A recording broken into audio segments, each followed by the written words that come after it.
சீமான் வந்து கடைசி வரைக்கும் தனியா தான் இருப்பாராம், கூட்டணியே வைக்க மாட்டாராம்.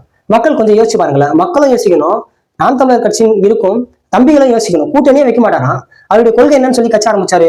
ஃபர்ஸ்ட் காங்கிரஸ், திமுக, அந்த பிரச்சனை தமிழருக்கு வந்து துரோகம் இழைத்து விட்டது. காங்கிரஸ் கூட வந்து திமுக துணை இருந்தது அப்படின்னு கொள்கை எதிரியா முழுக்க முழுக்க திமுகவை பார்த்து அவ்வளவு பேசிட்டு இன்னைக்கு அப்படியே பாத்தீங்கன்னா திமுக பத்தி பேசுறதே இல்லை, ஃபுல்லாவே மறந்துட்டாரு. திமுகன்ற ஒரு கட்சியவே மறந்து இன்னைக்கு முழுக்க முழுக்க பாத்தீங்கன்னா விஜய் பயங்கரமா ஒரு சொல்லக்கூடாத வார்த்தையெல்லாம் சொல்லி விஜய் பேசுறாரு.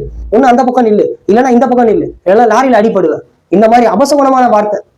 எவ்வளவு ஒரு ரொம்ப கஷ்டமான வார்த்தை. அந்த வார்த்தைக்கு நம்பிக்கை மனசு கஷ்டமா இருக்கு. கொஞ்சம் கூட நாக்கு கூசாம இந்த மாதிரிலாம் பேசுறாரு. இன்னொரு விஷயம் என்னன்னா, கடைசி வரைக்கும் கூட்டணியே வைக்க மாட்டாராம், தனியாவே நிப்பாராம். எப்படி நீங்க வருவீங்க தனியா நின்னா? வரவே முடியாது.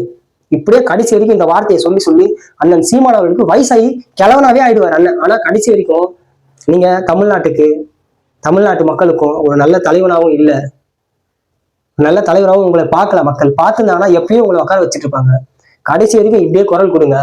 நீங்க இப்படியே குரல் கொடுத்துக்கிட்டே இருங்க. ஆனா நியாயமான குரலா கொடுங்க, நியாயத்தின் பக்கம் குரல் கொடுங்க, அநியாயத்தின் பக்கம் வந்து பேசாதீங்க. சாட்டை துரைமுருகன் அவர்களுக்கு வந்து பாத்தீங்கன்னா அவருடைய வரலாறை எடுத்து பார்த்தா அது நல்லாவே இருக்காது. அவர்லாம் பாத்தீங்கன்னா தளபதி விஜய் அவர்களை பத்தி பேசுறாரு. சாட்டை துரைமுருகன் வந்து விமர்சனம் செய்யலாம், யாரை வேணாலும் விமர்சனம் செய்யலாம், தளபதி விஜய் அவர்களை கூட விமர்சனம் செய்யலாம். அதை நியாயமான முறையில விமர்சனம் செய்யணும். கொஞ்ச நஞ்சமா பேசுனீங்க தளபதி விஜயை புகழ்ந்து, நீங்க மட்டுமா பேசுனீங்க? உங்க கட்சிக்காரங்க அத்தனை பேரும் பேசினாங்க.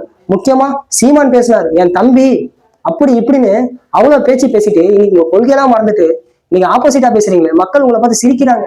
மக்கள் உங்களை தலைவனா பார்க்கல, காமெடியா பாக்குறாங்க. தமிழ்நாடு மக்கள் காமெடியா பாக்குறாங்க. கடைசி வரைக்கும் வரவே முடியாது. இப்படி கத்தியே நாங்க குரல் கொடுக்குறோம், நாங்க வந்து தனிச்சுதான் நிற்போம், 234 தொகுதியில வந்து தனியா தான் நிற்போம், கடைசி வரையும் சொல்லிட்டு இருக்கோம். மீண்டும் ஒரு வீடியோவில் சந்திப்போம். நன்றி.